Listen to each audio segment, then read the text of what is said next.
Good afternoon, everyone. Welcome to our Dalton Nuclear Institute Expert Insight Series. This is the Power and People talk that we've got today.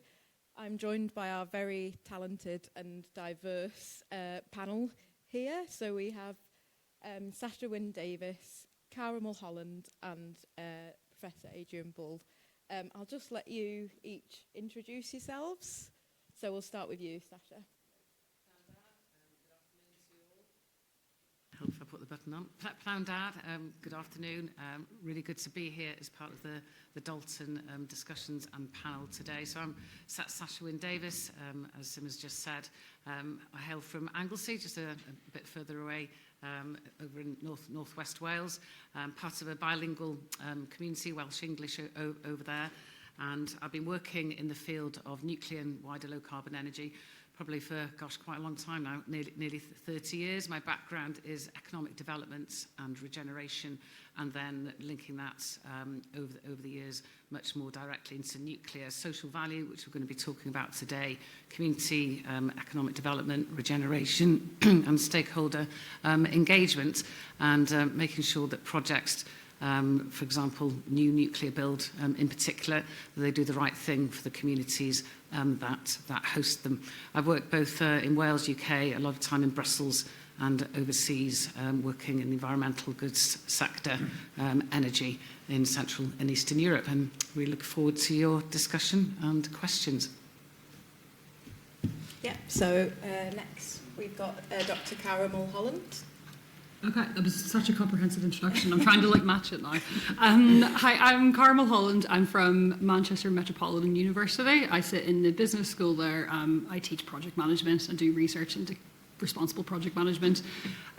So I've spent the past 10 years working between academia and industry, sometimes sitting more in industry, but always kind of doing academic research. So I really like that crossover of the two.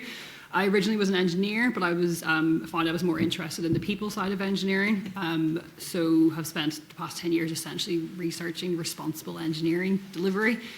That means I've actually had a focus on social value for the past 10 years. So I'm here today to talk from the social value side more than the nuclear side, because I have people who know nuclear better than I do. But I did do my PhD at the University of Manchester quite a few years ago now. So I was involved in the Dalton Institute at the time because I was doing social value in nuclear decommissioning. So that's the bit of nuclear I know better. But yeah, I'm very interdisciplinary. So throw any questions at me that you have and I'll try and answer it.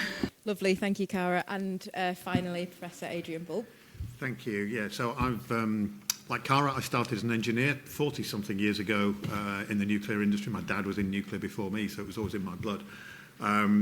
Engineer turned communications person for nuclear. I was head of stakeholder and media relations for Westinghouse here in the UK and across Europe after I'd done sort of 20 years of engineering with British Nuclear Fuels.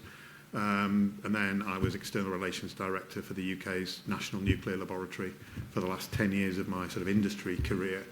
But I realised as a communicator, I started off just thinking it was about getting the message across, and more as I was doing that, recognised the importance of thinking about the people we were speaking to and thinking about the impact that communications had on them, and that led into an interest in social value. And my role here at Manchester in the Dalton Nuclear Institute is chair in nuclear energy and society.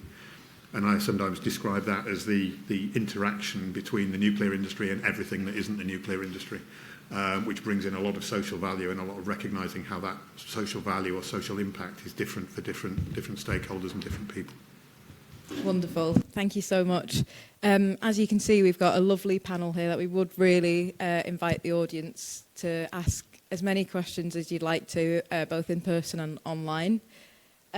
So without further ado, I think we'll make a start. We'll get the discussion started. So I think the first thing we wanted to discuss was defining what social value means to each of us. So we'll start with you, Sasha, if you could give us a definition of what social value means to you.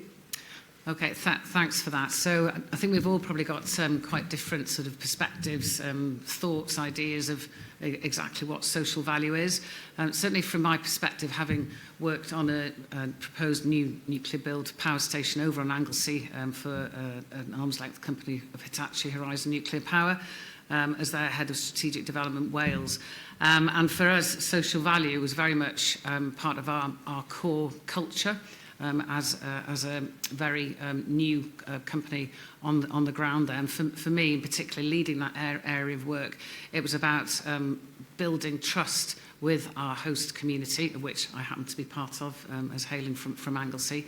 But very much building the trust with the community, doing the right thing long term, and in particular during construction when there is most disruption, but for the long term during operations. So for me, it is very much doing the right thing within the community in terms of jobs, growth, skills, community engagement, and as a company, listening to the community, not just going in and doing, whatever, if it is new nuclear power station or other large-scale infrastructure projects for that matter, and gaining the trust of that community. And certainly, I always remember the words of a Dutch, one of the most famous Dutch statesmen, actually, he was a chap called Johan Thornburg, and he was responsible for the setting of the first constitution over there in Holland. And he always says, and I'm sure this will resonate with many of you, that trust may arrive on foot, but it leaves on horseback. And that has stayed with me throughout my 30 years of working in this space of nuclear in particular, large-scale projects and social value. Lovely. Thank you, Sasha. So, Cara, how would you define social value? Yeah, so like I said, I'm going to take a slightly non-nuclear slant today, just to kind of give a bit more of a general background. Also because I feel like many people who might be dialing in aren't always just nuclear people.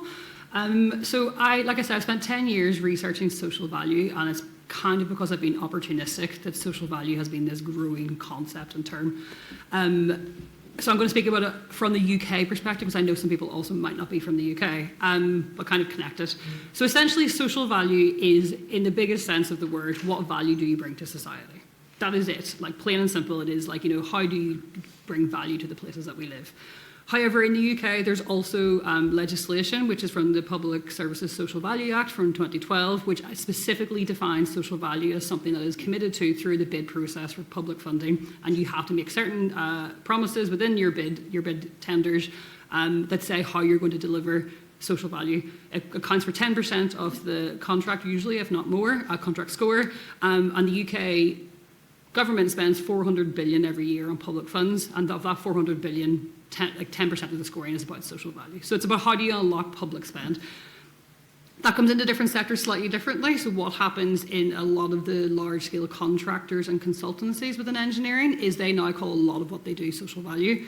In nuclear, I find actually sometimes it's called social impact, sometimes it's called community benefits, sometimes it's kind of branded slightly differently. So depending what sector you're in, you might have a different understanding of social value. But it's just worth knowing that it's this really concrete thing that's in UK legislation, and there's a spectrum of all these things you do that might be natural capital, it might be SDGs, it might be sustainability, it might be all these other terms kind of create social value, and there's the big picture thinking. And there is other countries around the world who have similar legislation trying to do similar things, and there's the Social Value International Network, which online, I checked last week, had 26, but I've been told there's maybe 28 member countries where they do social value work specifically. So there's legislation in countries like Australia, I think Canada, parts of Scandinavia and Europe. So yeah, social value to me is ultimately the big what value do you bring generally through the engineering projects that you deliver, but it also can be this quite specific process about how you deliver those things and how you kind of evidence that you've delivered some type of outcome. Thank you, Cara. Lovely summary there. Good definition. Adrian? I feel quite daunted speaking after Cara, because that was very detailed and specific, and there was like a Wikipedia page there, all in the definition. I spent the last 10 years trying to get to that point. Sure. It's really hard to do. And I think it shows what happens when you ask three sort of academics or people with connections to academia to define something, because you get three very different definitions. For me, it's about what is different because of nuclear. What is different because the nuclear is there than if nuclear weren't there? Is the social impact. I'd like to think of impact rather than value, because I think it can be positive as well as negative. And a lot of the things that we talk about, Sasha talked about construction disruption during the build of a new build project. That's a negative value to me. That's the community don't really want that, but they take that and they suffer that. because of the perceived benefits, perhaps in a different time frame, perhaps a longer term, perhaps more financial in jobs or whatever else that might be coming after that. And Cara's definition sort of points in some senses towards a financial or a calculatable feeling of value with having requirements to deliver certain percentages and the rest of it. There's a lot more in my mind to it than that, and sometimes it's almost intangible and almost ethical. It can be about jobs, it can be about jobs created, or it can be about jobs that are sustained and safeguarded. In communities where nuclear is important, it might just be that extra income and that extra economic spend that comes from the people in the nuclear sector that pushes a business from being not financially viable without that into being financially viable. So businesses are kept alive and kept going because of that incremental economic value and economic impact that comes from nuclear. But it can be things that are more than that. It can be things about community identity. It can be visual impact. I live near Warrington. Anybody who travels over the Thelwall Viaduct regularly, if you look out to the west on a clear day, you can see Fiddler's Ferry Power Station. It's a symbol of for people who've travelled away, coming home. When you can see the cooling towers, you're nearly home. Except now you only see half as many because they demolished 4 of them about a year ago. They're going to demolish the other 4. Even though the power station has been closed for about 10, 15 years, the community feel that is part of their community-ness. It's about them. That's their skyline. They like that. They like to see it. As they come towards the Thelwall Viaduct, you can see the cooling towers. We're nearly home. When those aren't there, that's gone. Sellafield is a very distinctive skyline as well that everybody who lives around there has grown up with and seen change and evolve. And as that skyline starts to change, that's some of that cultural identity and that community identity, that value in a sense to them is changing. Whether that's positive or negative depends on who you are and how you feel about it. But there's also things around skills, around the creation of the supply chains that support nuclear, and whether those can be supporting other sectors as well and bringing new skills and new opportunities to a community. So lots of things to talk about and consider, but interesting, we've had 3 very different perspectives on it from the 3 panellists. Yeah, lovely. Thank you so much, Adrian. I'll just open up to the audience now. Does anyone have any questions on how, we've had 3 very different perspectives here on social value. So any questions? Yeah, just over here. I'll come over to you. Hiya. Hi, my name's Mark Shaw. I'm from a Manchester-based hydrogen company called Circular Refining. So we see CSR rebranded as ESG now, so that's environmental, social governance. There's this sort of social value thing, and we work quite closely with KPMG. Is UK nuclear missing a trick? So in the early days of French nuclear, they offered quite heavy subsidies for people who lived quite near to nuclear plants, making them more attractive for communities to welcome them. And we have seen a little bit of that with new coal in the UK. I think the new coal facility that they're planning up in the northeast is they're actually offering sort of subsidies to community for obviously this new blight on the landscape. So is UK nuclear maybe missing that trick to kind of counteract NIMBYism with regards to new nuclear in the UK? And are we not offering communities enough like reduced energy costs for being in eyesight of a nuclear facility like they have done in the past in other countries? Is that something that you guys can maybe comment on? Thank you so much. That's a really good question. So I think we'll start with... We'll start with Sasha to answer that question. Yeah, thanks. A really interesting question, that. And I think certainly in terms of... the key points that you make there. I mean, yes, I think not potentially, my personal view is that I think we are, in the UK, missing a trick. We're not creative enough. We should be learning more, certainly from our, French, friends, just across the channel there, but also, further afield as well, for example, in America, not just on the nuclear side of things, but from the much broader perspective as well. But I think we have the opportunity now within the UK to do things differently. We have a bit of a problem, and that's called, our grid system. So in France, they're a lot more sort of, they're able through their infrastructure to, as you said, provide, if you like, cheaper electricity to host communities effectively. Spain do that also, though, on the renewable side. But I think that is something that definitely can and should be explored and delivered within the UK. I think we've got the opportunity. It might not be through if there's another gigawatt station beyond Sizewell C that we're expecting. We hope we'll get final investment decision in the UK government's spending review next week. But beyond that, let's look at much smaller scale nuclear and being potentially located much closer to industry. Who knows in time, many years down the line, in terms of domestic sort of circumstances as well. And that, I think, through innovation, we should be able to be more creative. And that's not just, shouldn't be just on the nuclear side. I'm talking about the whole energy mix in that broader sense. That's really interesting. Thank you, Sasha. Adrian, do you have anything to add? Yeah, thank you. I think it's interesting, there's a premise in the question, isn't it, that communities need to be sort of compensated for having nuclear. And there's a great example from the world of nuclear fusion where the siting process to put the new STEP facility was shortlisted. There went down there, I think, 6 communities, and the 6 communities were all fighting to host it without any community benefit being attached to it. So part of the challenge, I think, for our sector in nuclear fusion is how do we get the fission community, local communities to see nuclear fission projects in the same way as they saw STEP, where they're elbowing each other out of the way to grab it, rather than saying, well, we'll take it if you give us something else instead. I think the other point I'd like to make is typical academic answer, it depends, maybe is the way to think about it. The established nuclear communities recognise the benefits already, which is why you see those communities wanting lifetime extension and fighting to have new nuclear built where they are, because they see the benefits that come with it. They've lived it. And what they're fearful of is that benefit from going away. As we start to look, and hopefully the spending review next week will sort of kickstart a programme of SMRs, the whole premise, or one of the premises of an SMR programme, is they're more flexible in terms of siting, and we'll be taking nuclear to new communities that haven't had nuclear before. And then you're starting that conversation from a very different point of view with perhaps a blank sheet of paper, and getting those communities and the people who live within them to think, why is this going to be important and valuable to me in the short to medium term, rather than 10, 15 years when the power station is being built, but maybe offering them discounts on their electricity during construction, in particular at a time when electricity prices and energy prices in general have been so high. That's a topic around every dinner table, or many dinner tables. Families thinking, can we pay the bills? Can we put food on the table? And can we have a holiday perhaps as well? And thinking, well, we can't do all of that unless we can save something somewhere else, given the way that energy prices have been going.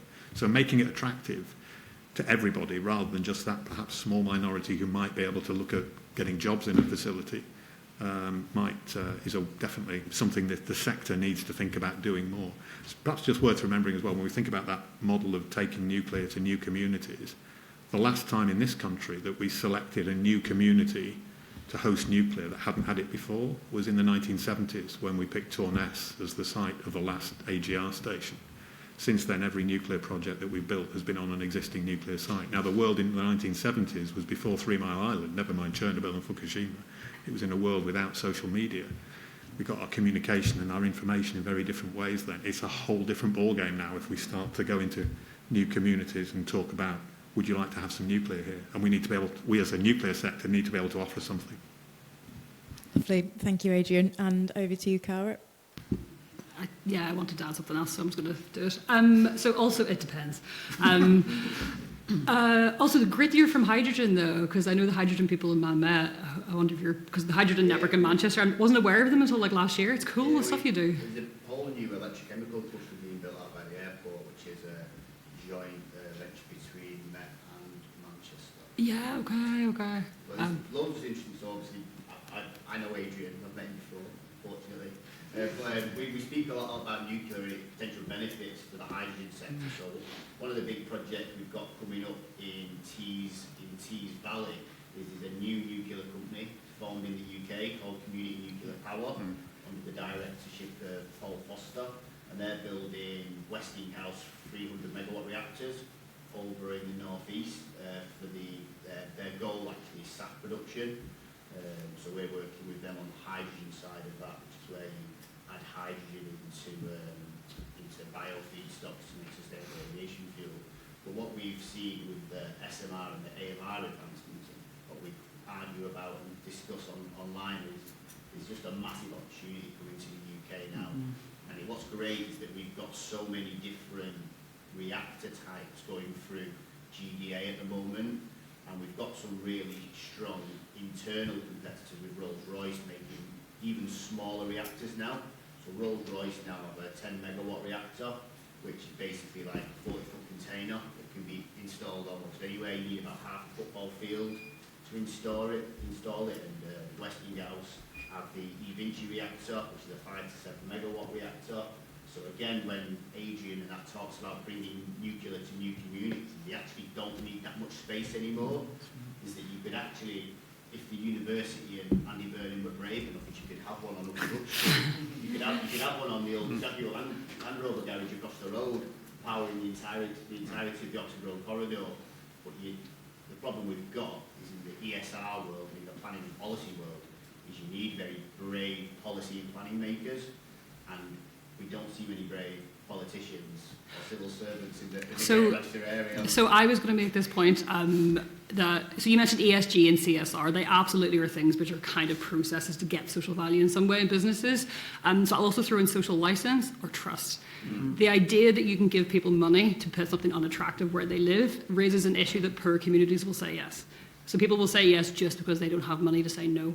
And that raises a lot of problems. And it comes back to this idea that they should see value in other ways. And whether you should be putting financial stuff on par with other types of value is really, really difficult to say. But yeah, so I want to say from other sectors and other countries, we've definitely seen examples where people feel that the financial incentives were so attractive. I mean, you hope that the nuclear new build is not going to damage them or kind of do something bad, but it might. And maybe they said yes because they didn't have money to say no. So I will throw in, it's a lot about trust. And there's trust for many, many reasons, and people in the nuclear sector know that better than I do. And that is why the politicians won't put an SMR on Oxford Road somewhere, because it is, people don't trust that they actually are doing it for the right reasons possibly. So it's about building that value in a different way. Lovely, thank you, Cara. We'll just quickly... Just very quickly, which is picking up on one of Cara's points and also yours as well. I mean, let's not forget, you said about on the policy side of things, absolutely right, in terms of, whether it's planning policy, but first of all, and I was involved with some of the work around this for an organisation, Nuclear Innovation Research Office supporting UK government, and that's around the siting and licensing side of all this for new nuclear builds. So that's going through the parliamentary process as we speak. Round about sort of December time, that should be hopefully approved, and then that will then, if you like, allow a wider basis of new nuclear sites. I think maybe Oxford Road might be a little bit too much too soon, but that will fortunately start opening up for the more the micro, the newer, much smaller units coming forward. And absolutely, that's what we need to see across the UK, because our grid system is broken virtually. One of the really interesting things Adrian touched on is that it's easier to build on old nuclear sites. Did everyone hear you okay? I was going to say, online they might not be able to hear you, so it might be worth getting. See, this is one of the things that Adrian touched on. It's easier to build on old nuclear sites for two reasons. One, it's already got ONR, Office of Nuclear Regulation, licensing to build there. But actually, when you really think about the infrastructure problem, is they've actually got redundant substation infrastructure there. So places like Wilfor, Trowse, even Hunterson Park now, is that you've got 3 sites there with nuclear site licensing that actually, if you were to install SMR technology at these sites, is they'd actually be able to put into the grid straight away, because there's redundant energy transmission infrastructure there. So these are some of the key problems that people like Community Nuclear Power have got, is that connection to, what's it called, the national grid, it's OSR, is it? It's got a particular name. It's basically the national grid is bigger than a distributed network. It's obviously the national network grid, but they've got 10-year wait times to get a connection for anything. If you want to build a factory, you want to build a new housing estate, you could be waiting 10 years for a connection, and it doesn't take, potentially with modular reactors, 10 years to build something.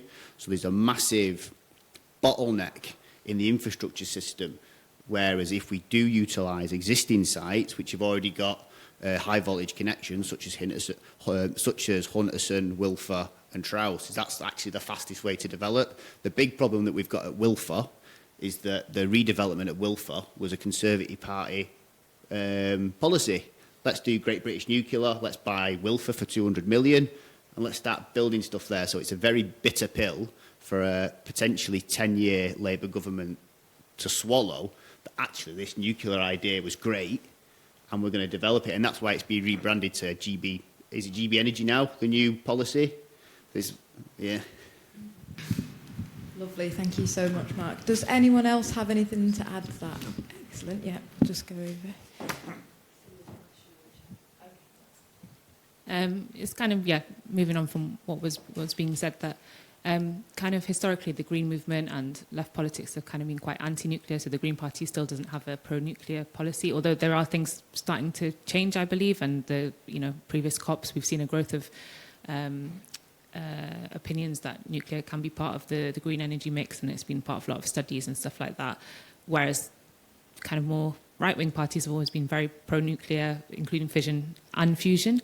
Do you see that as a problem? Do you think that is something that should be changed as the climate crisis continues? And if so, how can we do that? Yeah, really good question. I think that basically, we are where we are now, a very different world than, when some of the, political parties that may have been anti-nuclear are rethinking. Certainly in terms of energy security, unfortunately, with the Russian invasion in Ukraine, it's made the whole world, especially, the western part of the world over here, think very differently. I'd like to see the UK in particular being more ambitious in their nuclear and wider energy mix, and it really is time to put politicians of all parties, certainly mainstream parties, to put their heads above the parapet. I think, going back to the point the gentleman at the front here was making, it's actually successive government failure, over the last 15, 20 years, basically to not deliver on a nuclear strategy and a nuclear plan, and actually put basically spades into the ground and just get going on it, and then linking into the wider potential around hydrogen. But if I can just use an example, back to my home country, Wales and Anglesey, where I'm from. We have Plaid Cymru, the Welsh Nationalist Party, in power both in London, Westminster, and also within the Senedd, our Welsh Parliament in Cardiff. Now, as a party, they're anti-nuclear.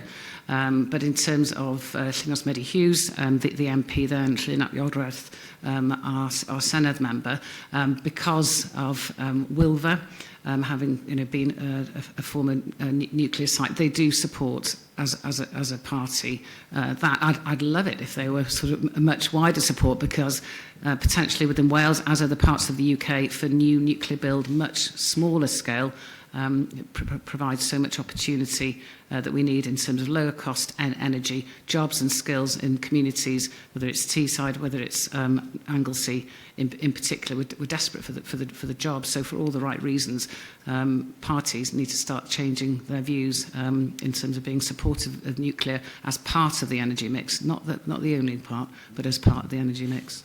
Thank you, Sasha. Over to you, Adrian. Yeah, thank you. It's a really interesting question, Anika, and I think the sort of traditional alignments of the political left and right that you highlight certainly were around some decades ago. I think they've changed quite a lot now. If you think about it, our pro-nuclear or nuclear as part of government policy came in under the Labour government. It was Tony Blair who said nuclear was back on the agenda with a vengeance. That was about 20 years ago that he said that. I don't think the pace that he expected then was what has actually been delivered by governments of both sides. And I think part of it comes back to the social value picture. I think part of the reason for that is politicians quite often think that society, the general public, is more hostile to nuclear than it actually is, and that we actually are.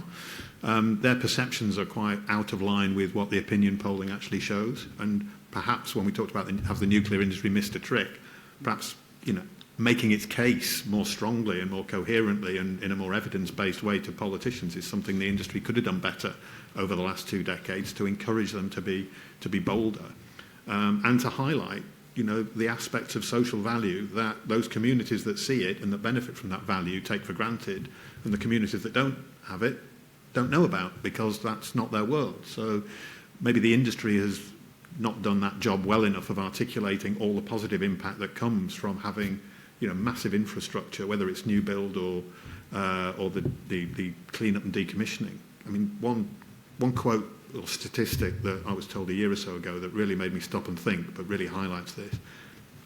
The old constituency is now of Copeland, because they've changed the boundaries around a little bit, but Copeland, which is the constituency where the Sellafield site is and where a lot of the people who work on that facility live, that is the only constituency north of Watford that has a higher average salary than the UK national average.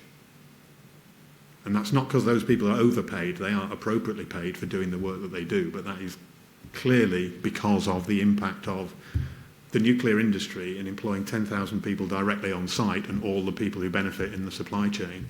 It means that's the only little patch on the map north of Watford where the average salary is higher than the national average. All of that weighted high average salary is down in the southeast, apart from Copeland.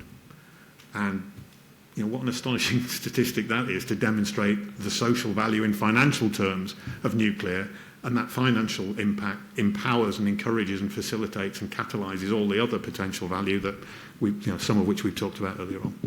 Thank you. That was very interesting. Cara, do you have anything to add? I'll try and be really quick, because where I'm going in my head is like getting really far removed from nuclear. But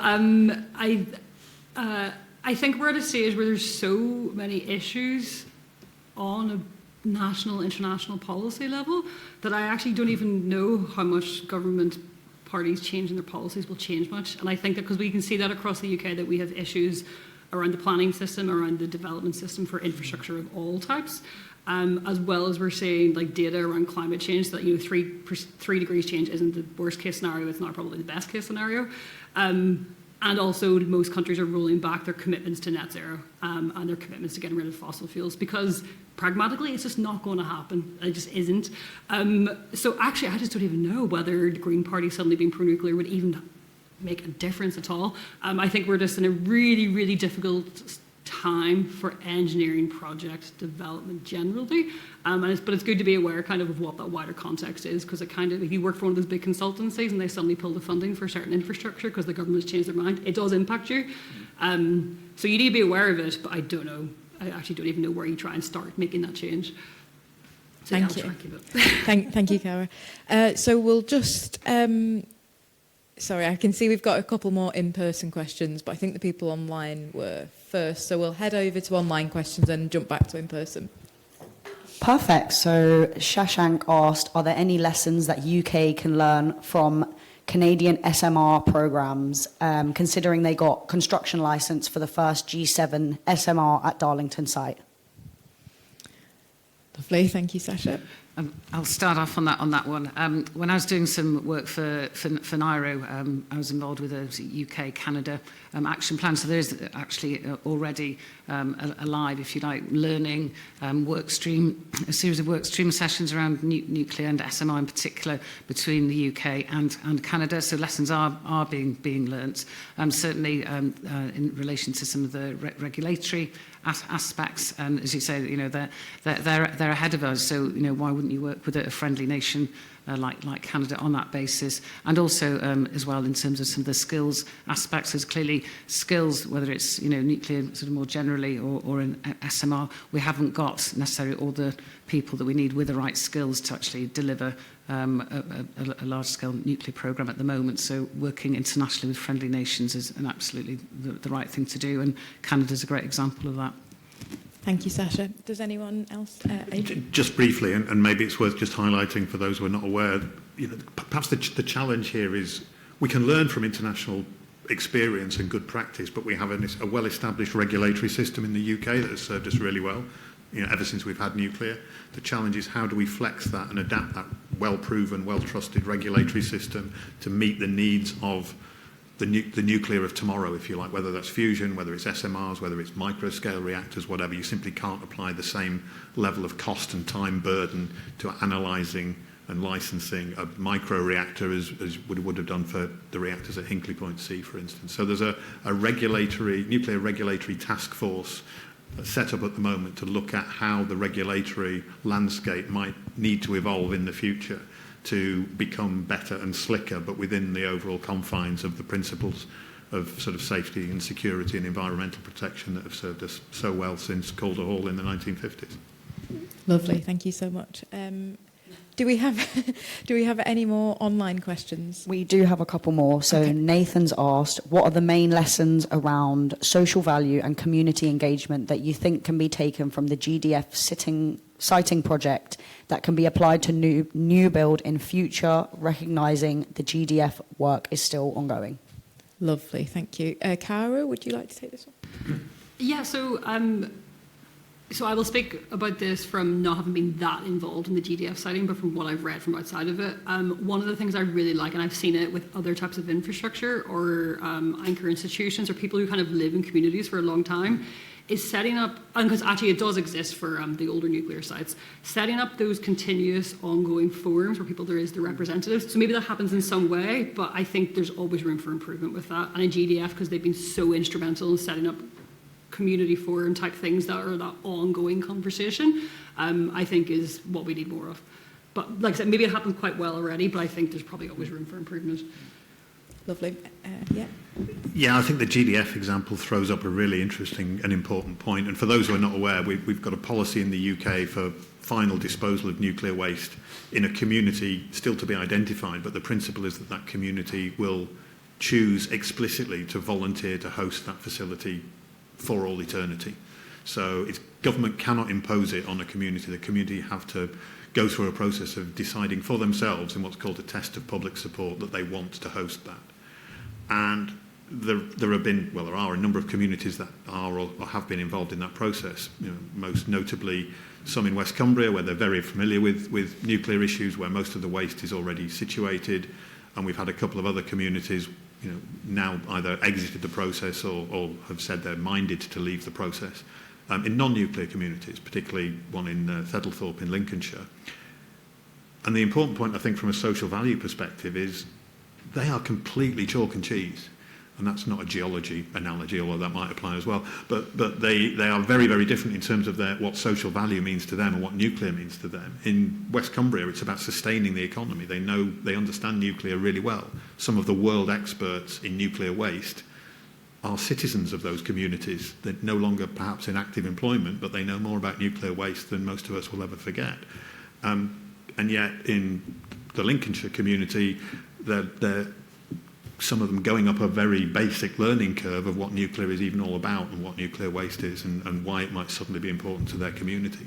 And the idea that social value is the same in those communities is nonsense. And having a government process that is in some ways constrained to treat them in the same way because they don't want to be showing favouritism or difference to different communities, I think has been part of the challenge of that process and perhaps some of the reasons why some of those communities are no longer engaged in it.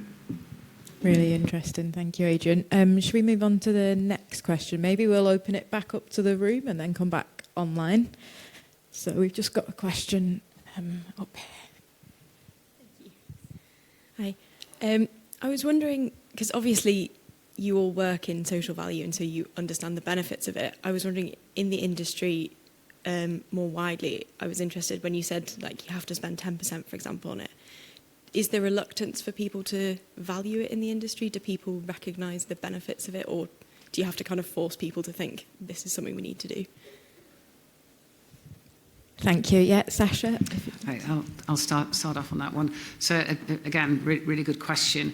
I think today, companies, organisations, certainly the ones that I've worked for in the new build space and their respective supply chains, it's just part of the course. A rewind, maybe 15, 20 years ago, no, it was always a bit of an add-on.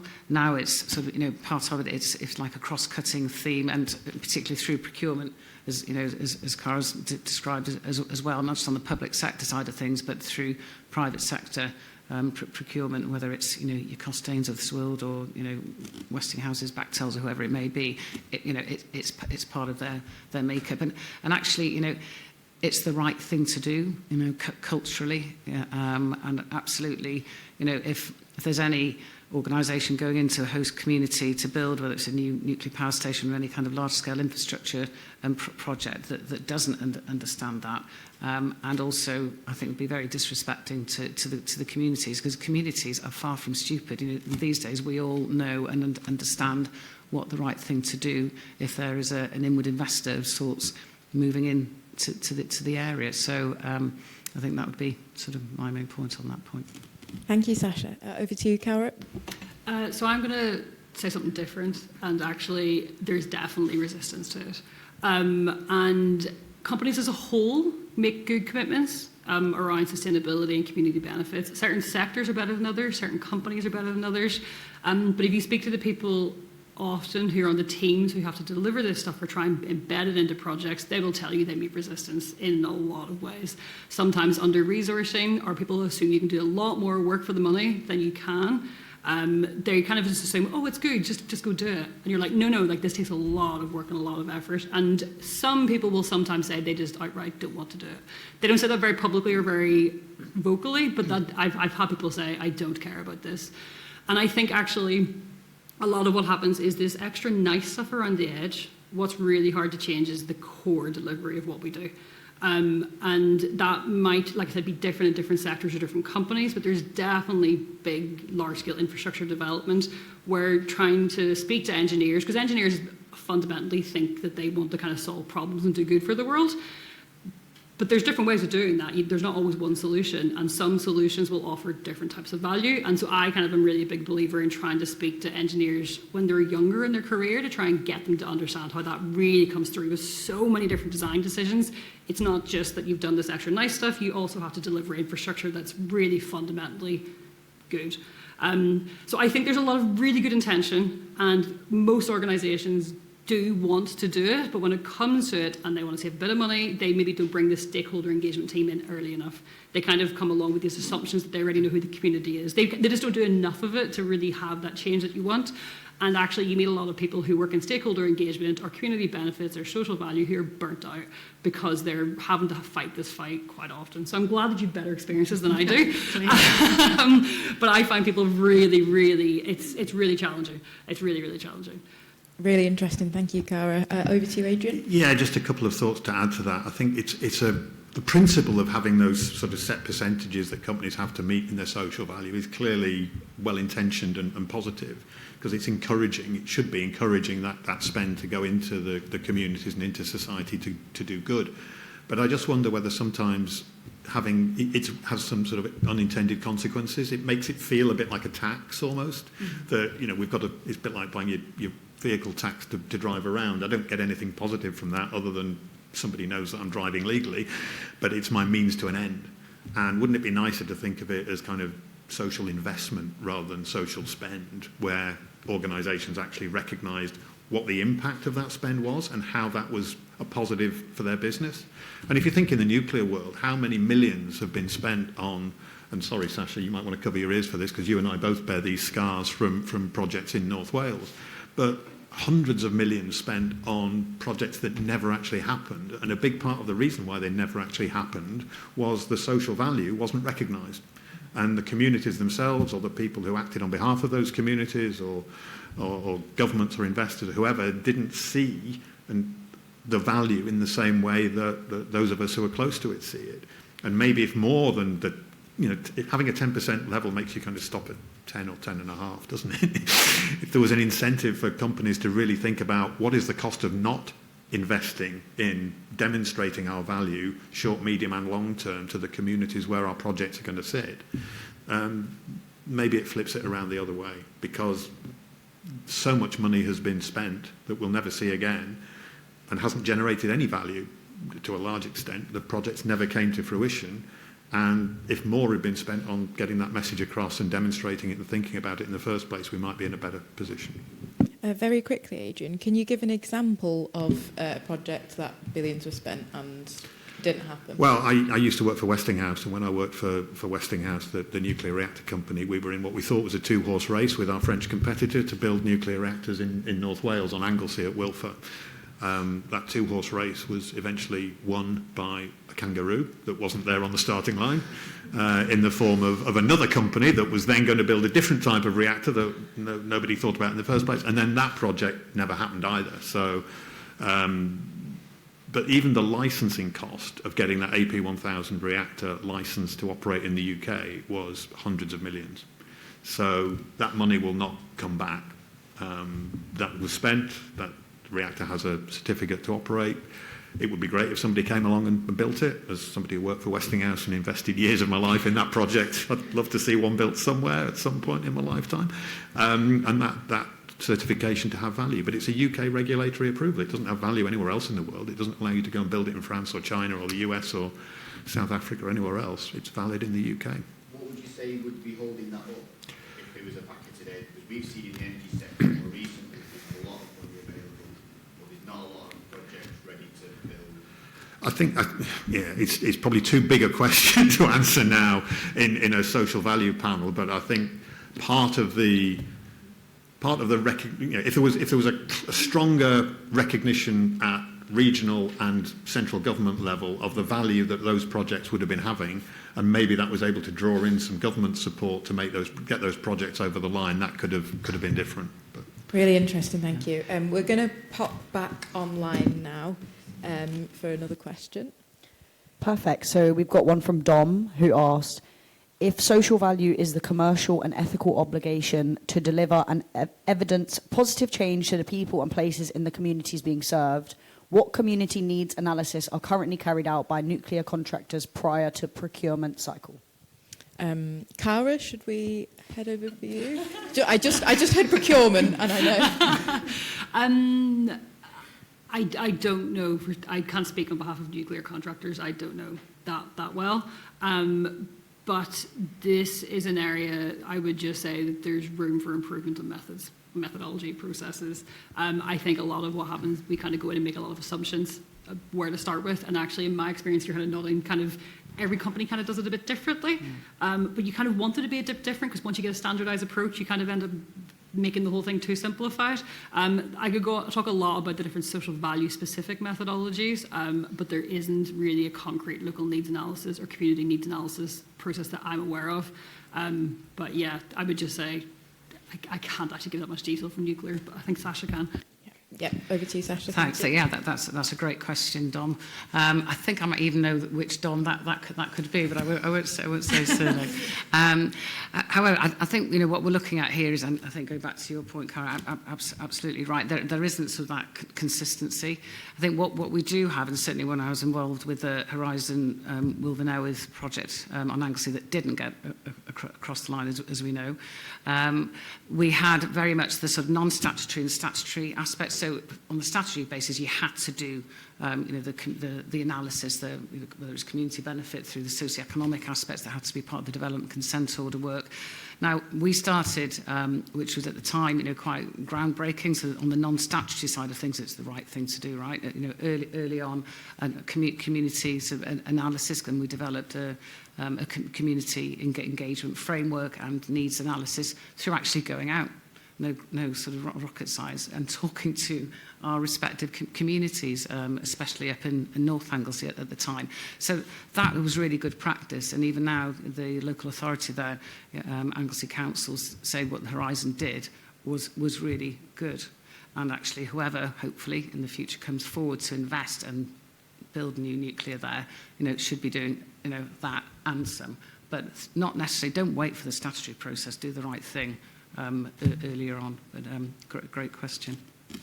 Yeah, lovely. Thank you, Sasha. Over to you, Adrian. Yeah, just a very quick comment to add to that. Wouldn't it be nice if instead of sort of mandating the spend, we mandated the demonstration of the value?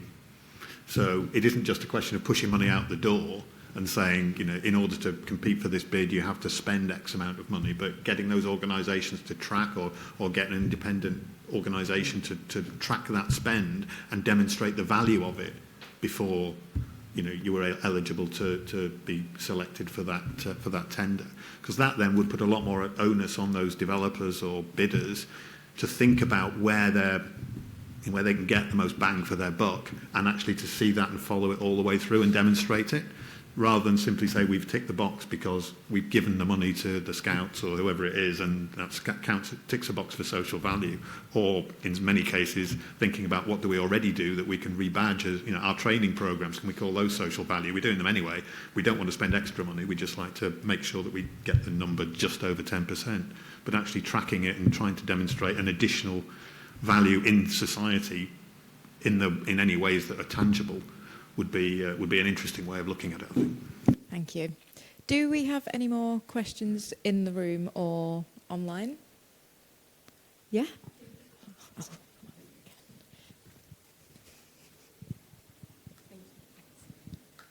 So I was just wondering, when you're talking about the social value in certain communities, so for example, Copeland, you're saying, has a higher average salary, and is that money mandated to be spent? If something was happening in that area, is the money mandated to be spent in that area?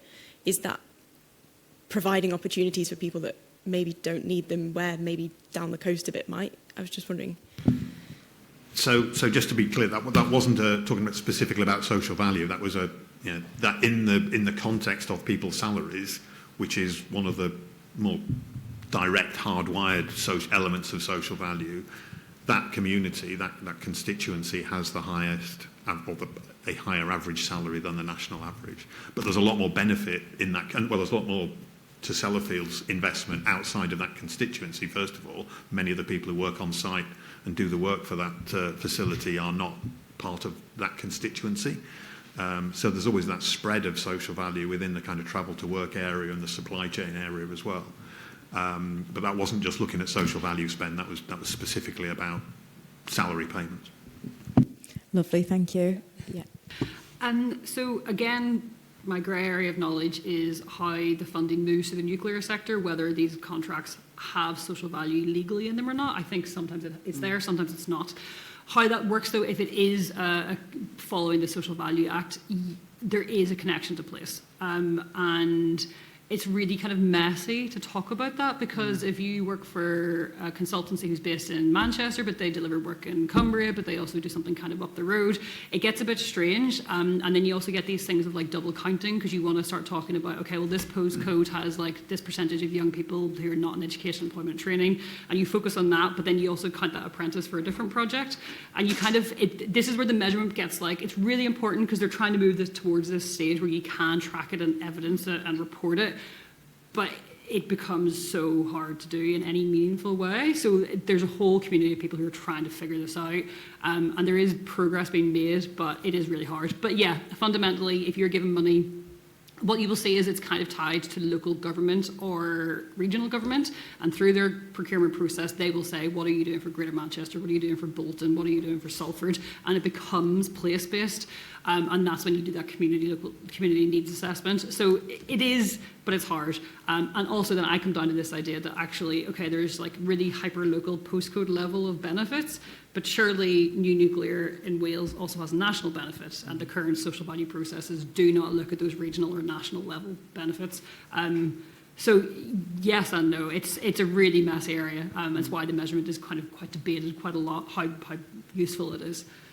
Thank you, Cara. Sasha, do you have anything to add? Yeah, I'd agree. It is quite a messy area. However, I'll sort of just explain a little bit more on that. So going back to my community of Anglesey, the local authority there, the county council, when we were discussing the Wilbur Newydd project, and the council there developed a term, a principle called the proximity principle. I mean, what is that? Well, that basically, if you start at the gate of the new build project and work outwards, those that are going to be disrupted most during construction are clearly those closest to the build itself, and therefore, the school of thought is that those communities most affected from disruption should benefit more, pounds, shillings, pence, to be discussed.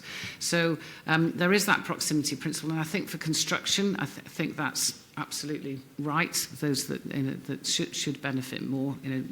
That definition, still needs to be sort of clarified really in those terms. But that proximity principle, I think, was actually really quite a clever one that the local authority developed, and I can see that still very much being at the forefront of their thinking. Hopefully, when new build at some point happens up at Wilver again in the future.